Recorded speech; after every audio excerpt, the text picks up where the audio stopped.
I'm Shane Morris with the Colson Center for Christian Worldview. How do you build a case based on evidence for the existence of God? On today's BreakPoint podcast, cold case detective J. Warner Wallace shares what he learned in his years of solving crimes and how it applies to making the case for God. What is evidence in the first place? His definition may surprise you. What's the difference between possible and reasonable? What role does common sense play? And why is developing what he calls a cumulative case such a powerful way to present the evidence for God's existence? Here is J. Warner Wallace with his presentation entitled Mastering the Rules of Evidence.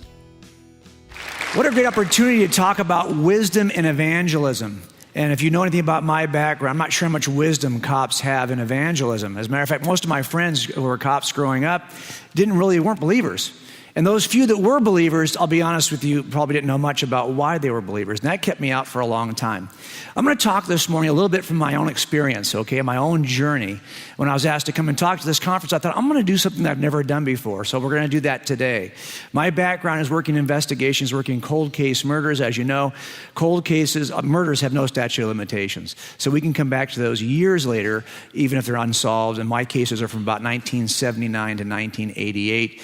If you like Dateline, you've probably seen some of these cases we're going to talk about because, to be honest with you, I think I've been on Dateline more than anybody else in the country, and it's only because our agency is so close to NBC Universal, okay? So we get a chance to hang out with these guys. As a matter of fact, my son is now doing the same job that I did for years. He's using the same tools that I used before him. I used the same tools that my dad did before me. As a matter of fact, we're like the George Foreman of law enforcement. You know, George has got 6 boys, and they're all named George Foreman. So we have the same name. In the last 55 years, if you've called our agency and asked for Jim Wallace, there's been somebody there to answer the phone. And you learn a few things over those years. And so this morning what we're going to do is just take a look at how to make the case for what we believe like a detective. And rather than give you a set of facts or make a case this morning, which we could do, we're going to do some of that during the course of the day. But instead what I want to do is I want to just show you some basic rules of evidence that people don't usually talk about, but we have to employ in order to make a case. Now, we just got done talking about Richard Dawkins. Here's something that he said that I always resonated with as an atheist because I didn't become a Christian until I was 35. He says, many of us saw religion as harmless nonsense. Beliefs might lack all supporting evidence, but hey, we thought if people needed a crutch for consolation, where's the harm? September 11th changed all that. And I would have agreed. Because I would have said, of all the people I know who are Christians, the cops I know who have a very high skill level, they want to make a case for why a certain guy is guilty of a crime. They can give you 5 reasons why that guy is guilty, but you ask them to give me 5 reasons why I should trust the Bible, they couldn't do it. I thought, really? So you're really evidential in your professional work, but you're not evidential when it comes to your metaphysical life. That bothered me. But what it really came down to is knowing what counts as evidence to begin with. Because when I was an atheist until I was about maybe 10 years on the job. And during those 10 years on the job, I started to learn about the role of evidence and the rules of evidence. So although someone like Dawkins would say, like, you guys don't really have anything other than these crazy arguments you guys make, the cosmological argument, the axiological argument. Hey, you guys don't have any direct, hard, physical, forensic, testable evidence to make your case. Well, I'll be honest with you. I've worked now cold cases for years, about a dozen years, and I can tell you that I've never had this kind. My cases are not built this way. Do we even think that Richard or anyone else really has an idea of what counts as evidence to begin with? And do we have that kind of evidence as Christians, and how we make a case with it? So what we want to talk about this morning, and it's the first time I've ever done this talk, so please bear with me, is what counts as evidence, what are the rules of evidence, and if you understood the rules of evidence, maybe you could make the case easier to your friends. Because before you can assess evidence, you have to understand what the rules are that help us to assess the evidence. Does that make sense? So I want to share with you some things that I've learned, stuff I've learned about evidence, that I learned before I started looking at the evidence for Christianity. First thing I learned about evidence is simply this: everything is evidence. Hear me on that. You might think, well, only certain things would count as, no, actually, everything counts. When I walk into a crime scene, I know that everything counts as evidence. Sometimes I'm looking at, just forensic physical evidence. But there's lots of stuff in the room that's not physical. Lots of parts of the case that aren't physical, those also count. I don't need physical evidence to make a case. I've got a couple of cases that I didn't have a single piece of physical evidence, yet we still convicted our guy. There's times when, where the victim is attacked is important to me, but also where he could have been attacked but wasn't is important to me. Starting to see a pattern here? What was discovered at the crime scene, that could be important. What's not discovered, what's missing from the crime scene is important. Whatever the suspect said, by the way, my daughter hates this part. I will hold against you everything you say in an interview. But I will also hold against you everything you could have said but didn't. So basically, she's like, I can't win. Whatever I say, you're going to hold. If I don't say it, you're going to hold. Yes, that's right. You can't win. That's the way it's designed. So what you failed to say is this is important. And whatever you did, that's going to be important. What you could have done but failed to do is also, do you see the pattern here? It's the is and the is nots. The what is and what is, everything counts as evidence. Brothers and sisters, I'm here to tell you that if you think we're going to have to make a case based on certain forms of evidence, and if we don't have those forms of evidence, we can't make a case, you're wrong. As a matter of fact, the more you take this approach and realize that everything counts as evidence, the more creative you become. When you start looking at the pronoun use of ancient documents from Egypt to Palestine, and you realize that the pronouns used in the biblical documents are exactly the same pronouns that really were in use in that area in the first century, who would even think of looking at pronouns? Somebody who gets it, somebody who knows that everything is evidence. Make sense? Second thing I learned is that there really are two forms that everything falls into. And there are only two categories of evidence. The first one is pretty simple. It's what we call direct evidence. The other one is what we call indirect evidence. Not really hard to imagine those two different kinds, right? Well, what is direct evidence? Direct evidence is just eyewitness testimony, folks. If someone says to you, I need some direct evidence on this, what are they talking about? And I hear this all the time. I'm watching a series on Netflix called The Making of a Murderer. Have you guys seen that? And even the prosecutor, when talking about the nature of evidence, misuses the terms. Direct evidence is eyewitness testimony. That's all that counts as direct evidence. Indirect evidence is everything else. Well, DNA at the crime scene, that's not direct evidence. That's indirect evidence. Witnesses who can tell you what they saw the suspect do, that is direct eyewitness testimony. That's all that counts. Now, sometimes we use a different word for this indirect evidence. We call this circumstantial evidence. So these are the two groups. And I'll bet you when you hear this term, circumstantial evidence, you're like, that's just junk. You hear on TV all the time, all they have is a circumstantial case, right? Well, that's all I ever have. I work cold cases. They went cold for a reason. There's no eyewitnesses. So when I get a case to begin with, it's terrible. It's a mess. And it's built on circumstantial evidence. As a matter of fact, judges tell juries all the time that they are not to consider circumstantial evidence as being any less valuable than direct evidence. They are to be given the exact same weight in your jury deliberations.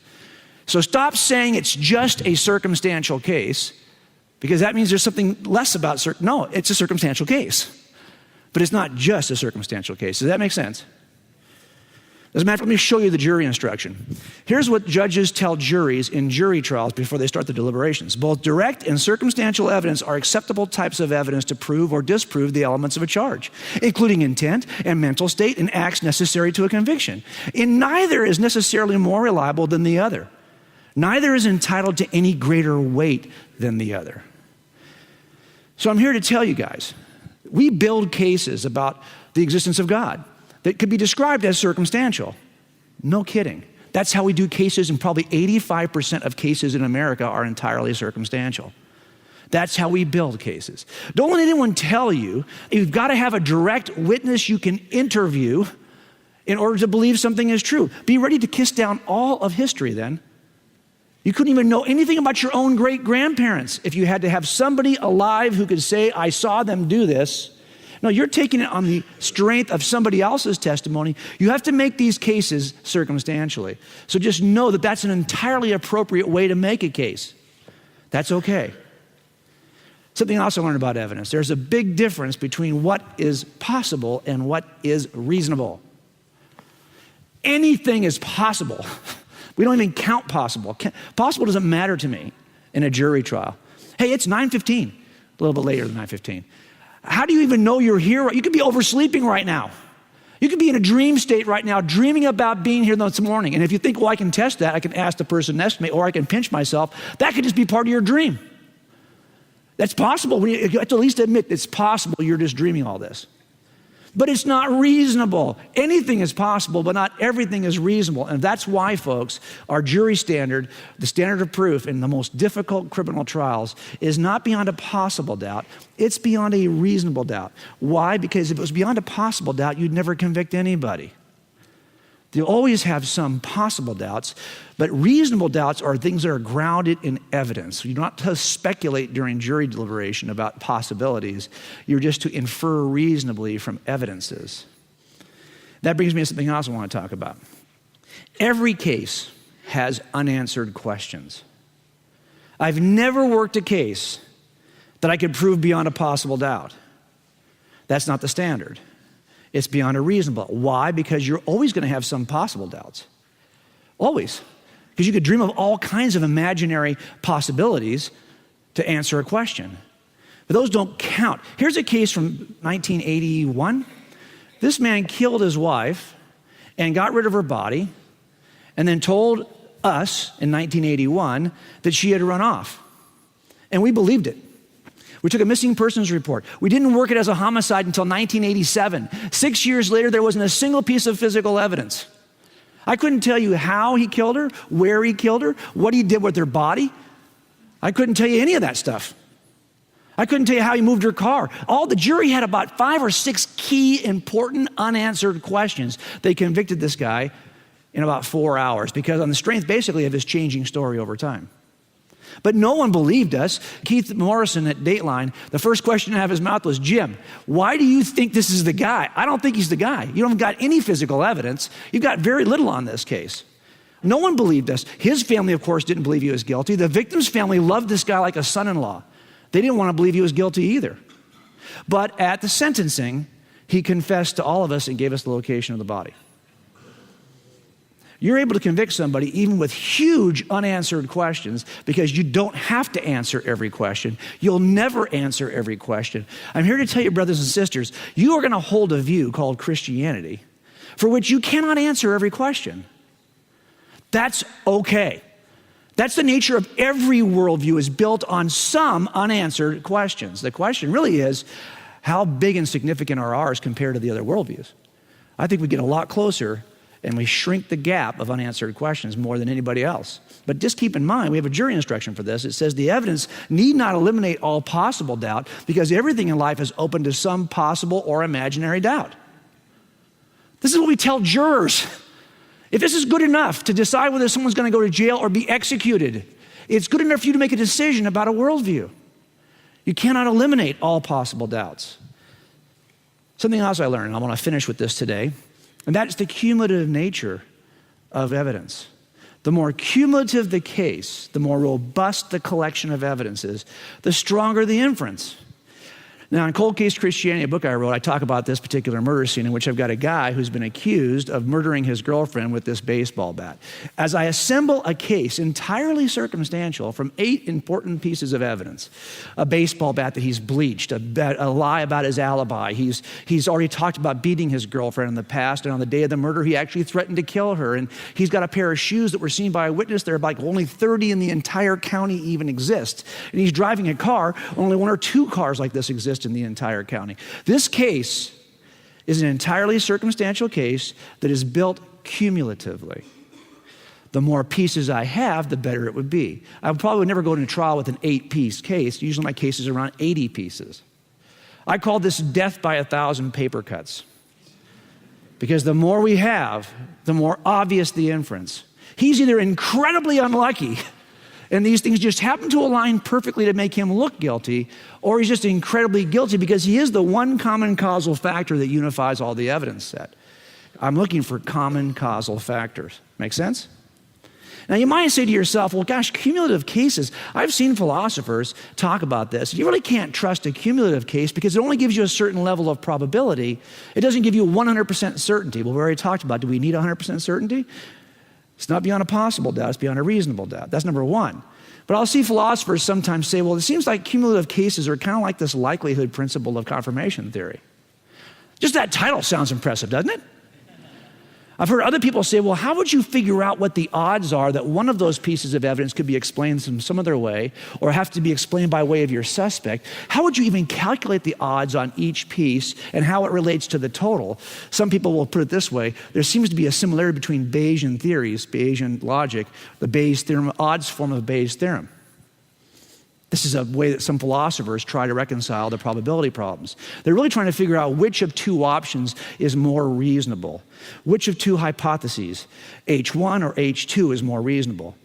Now, can you imagine if I had a jury in place and I said, okay, tell you what, we're about to enter into a process of using Bayes' theorem. They're going to go, what? Yeah, when you look at these possibilities, we're trying to figure out if H1 or H2 is possible, I simply want you to go back in the jury room and run every single piece of evidence through Bayes, the odds form of Bayes' theorem. Here it is. Just take this theorem and run it for every piece of evidence. Could you imagine? Could you imagine taking that approach with the jury? It's not going to get you real far. By the way, this is why we don't put philosophers on jurors, okay? We don't put philosophers on juries because in the end, they make a mess of your case. Because what we're going to ask the jury to do, instead of trying to use a complicated theorem, we're going to ask them to do something that's a little less complicated. We're going to ask them to use their common sense. Seriously. This is something else I've learned about evidence. Your common sense is sufficient. Christians, hear me on this. You do not have to be an expert in any one of these disciplines in order to know the truth about what the evidence infers. Experts testify in every criminal trial. They do not serve on my jury. As a matter of fact, the experts who testify on jury trials do not get a vote. It's people like you and me, regular citizens who are engaged, interested, and see their duty who get to serve on juries. As a matter of fact, if you've got a level of expertise in something, if you are an electrician and I've got an electrical fire, kind of a murder, I am not going to put you on my jury. Because I guarantee you, when I call that electrical expert to testify, your pride's going to puff up and you're going to think, I know something better than he does. You'll make a mess of my jury. I'm more likely to take you off a jury if you have some level of expertise about something. I just want smart, passionate, engaged jurors. Hey everyone, Shane Morris again. I hope you're enjoying J. Warner Wallace's presentation on mastering the rules for evidence. Did you know that J. Warner Wallace is just one of several top-flight Christian worldview instructors in our Colson Fellows Program? Every year, more than 100 Christians committed to deepening their worldview and preparing themselves to make a difference in their sphere of influence join this intensive 10-month program. The Colson Fellows involves studying the Christian classics, participating in online webinars, attending 3 residencies, and developing, with the help of your fellow participants and our Colson Fellows staff, a concrete plan for putting what you learn into action. Interested? Come to colsonfellows.org. We're taking applications right now. Again, that's colsonfellows.org. Now back to J. Warner Wallace. So just trust me on this. You don't have to be an expert. And you're about to hear from the best experts, I think, in this field. But you don't have to be one of those in order to make good sense of what they're telling us. That's what we do as juries all the time. Let me give you an example of this. If a friend of mine, Bill, came to me and said, I got this son. He's a great kid, and he's just been a good kid. But the last couple of months, he's been acting a little bit squirrely. I'm not quite sure what to make of his activity. I think maybe he's having problems. Well, what do you mean? Well, last night, he's supposed to come home at 10 o'clock. And sure enough, I fell asleep. He didn't get home until after 1 o'clock. So I went out to the front curb this morning to see his car is parked there, but it's parked at the curb kind of like sideways. It's like, who parks a car like that? Half of it was ticked out. And I see the car's not parked right, so I walk up to it, and I see on the ground next to the driver's side door, there's a crumpled up receipt. So I picked it up, and sure enough, it's a liquor store down the street. It's like for a 12-pack. I thought, wow, he was kind of shocked by that. He said, well, the next morning, my kid gets up like 3 hours late. He looks like a totally different kid. Didn't even know it was him. He looked terrible. Not only that, he was wearing the clothes he was in last night. Apparently, he slept in those clothes. And his shirt was a mess, and it looked like he threw up on it or something, and it smelled terrible like alcohol. He went right to the cupboard, got out some aspirin. He wasn't feeling good. I'm not quite sure what to make of this.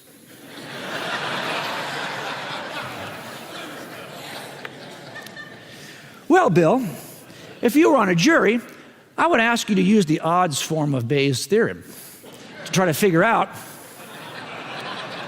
what that all means. No, we're going to say, hey, use your common sense, Bill. You've got a good cumulative case here for something that happened with your son last night. You could ignore it.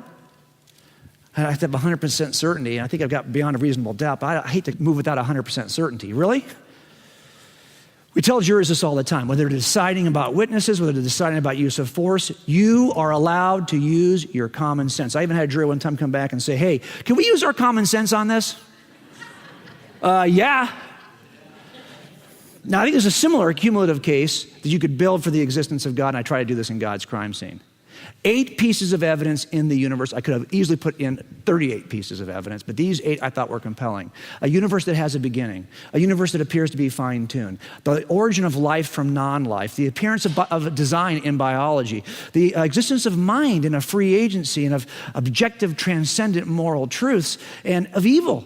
Everyone knows these things exist in the universe, and everyone has an equal burden of proof to explain how it is that their worldview will account for these things. That's an equal burden. I think there is a one common causal factor that can explain all of it. God. Now, of course, these are all illustrations. By the way, if you spend 9 years, I was an architect before I became a cop, so my whole background is in design and art. So what I got out of that 9 years of art school is I don't have to pay an illustrator. I can do my own drawings. That's all I got out of that. Now, if I wanted to just take one piece of this, the appearance of design in biology, how do we make that case? This is a garrote.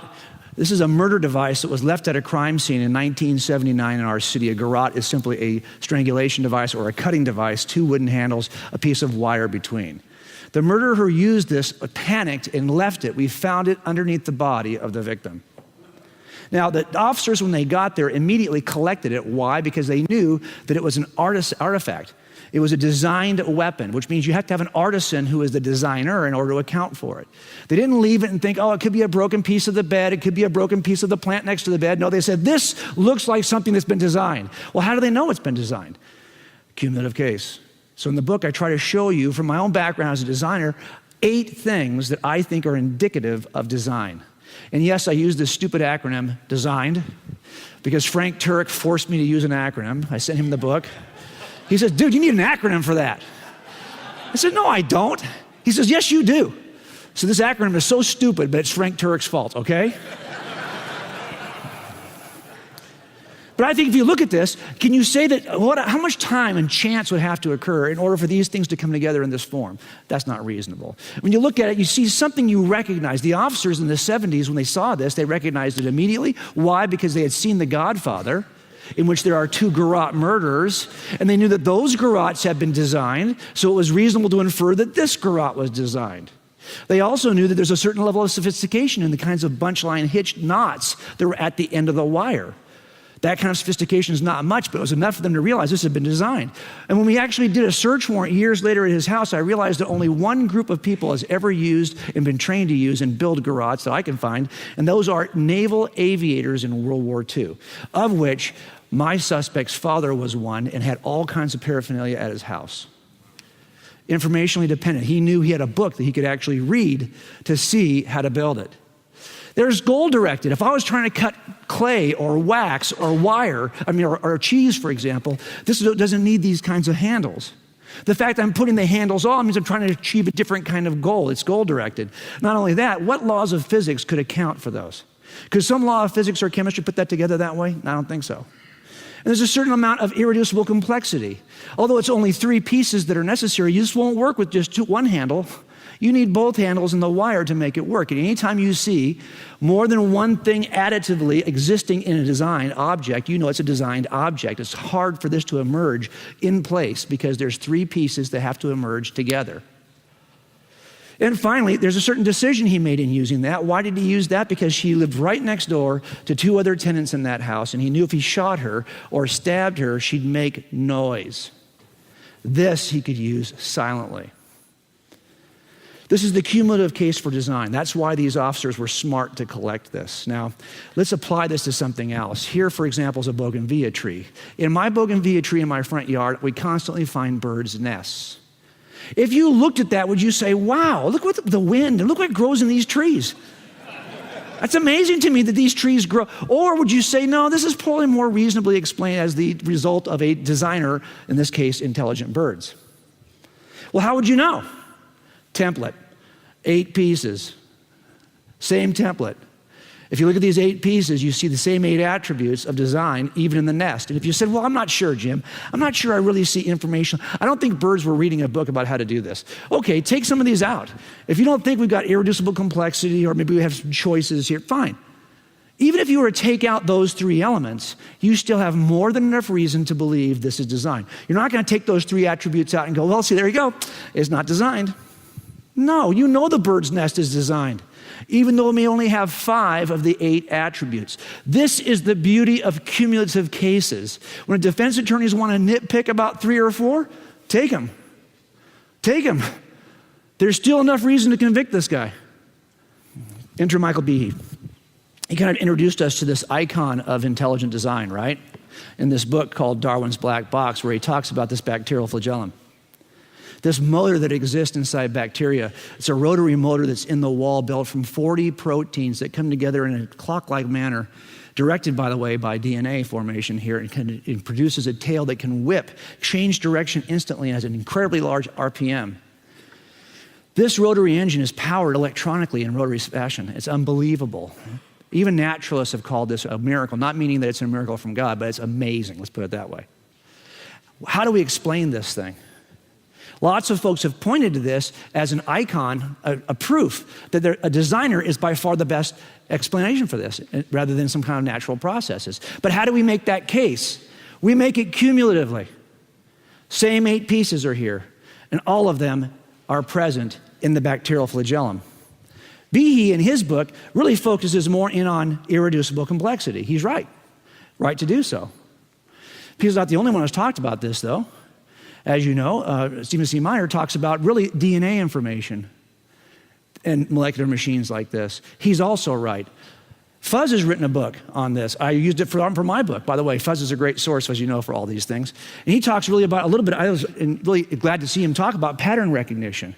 If you've got something you know is designed, rotary engines, and you see one over here, why not assume this has been designed too? And of course, William Dembski, who's probably written one of the first kind of seminal books on design, talks about if it cannot be explained through chance or natural law, the next best inference is design. Everyone's right, but it's the cumulative case that makes it so strong. Because even if you said, Jim, I don't see certain things, I don't buy what you're saying about certain aspects of this case. Fine, take those out. Like the bird's nest, even with less than all 8 pieces, there's more than enough reason to infer design. That is the beauty of cumulative cases. That's why if we were to go walking in the woods in the forest and we were to come across in the middle of this path a motor on a stand, we would not say, wow, look what grows in the woods. Right? Because you'd be doing the same thing, same process, and you're using all cumulatively 8 pieces that point to the same reasonable conclusion. Last thing, the more diverse your cumulative case is, the more reasonable the inference. Remember the guy who killed the girl with the garrote? This is him at 63 when I finally took him to jail. He was sentenced last year. It was a 2-hour Dateline episode. He was 27 when he killed her.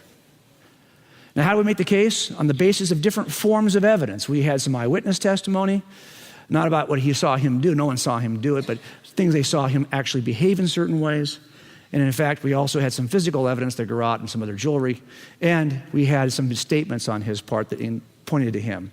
All that being said, this is a very different process. Of eyewitness testimony, we examine that differently. We examine behavioral evidence differently. We examine forensic evidence differently. Different sets of principles are used to examine these very different forms of evidence. When you have different forms of evidence that point to the same reasonable conclusion, it's a better even conclusion than before. Same thing happens here. 8 pieces of evidence, but they're in 4 very different categories that are examined very differently. Different sciences are used for cosmological evidence than are used for biological evidence. A different set of philosophical arguments is used for mental evidence, moral evidence. And in spite of the diversity, incredible diversity of the kinds of evidence, guess what? There's one common causal factor which makes the most sense of this: God. For years, we've been talking about how to unify quantum theories, say with other theories of gravity involving larger things. And we call this, we wish we could find this thing we call a theory of everything. I'm here to tell you, there is a theory of everything. He's called God. Because he's the one theory that unifies all the different kinds of evidence we see in the universe. That was very powerful for me. And let me just say this to you before I go. I am not a Christian today because it works for me. Because if I'm honest with you, it doesn't really work for me. My wife and I have been together about 18 years before either one of us became a Christian.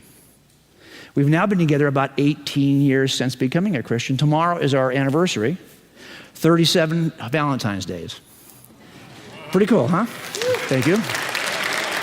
But I can tell you, if you were to ask Susie about which 18 years was easier, she would tell you like that. The first 18 years was easier. The second 18 years has not been as easy because we have to deny ourselves sometimes and do the right thing and put something above ourselves. Before, we were the only standard of good or evil we ever needed to address. Now we know there's a bigger standard than us. I'm also not a Christian because I was raised in a Christian family, because I wasn't. My dad, who you saw in that picture, is still a very committed atheist. He's the guy I'm praying for. And I can tell you that I'm not a Christian because I was hoping for heaven or afraid of hell, because I wasn't involved. I wasn't concerned about those things. I was much like the girl in the video. You die, you go in the dirt. I'm okay with that. And I also didn't become a Christian because I was hoping that I would clean up my life. I had a great life before becoming a Christian. I am a Christian because it's true. That's it. And once I realized it was true, I knew it was time for me to make a change. And I got there because I knew something about the nature of evidence and how to build cases to begin with. Thanks for listening to today's BreakPoint podcast with cold case detective and Colson Fellows Program instructor J. Warner Wallace.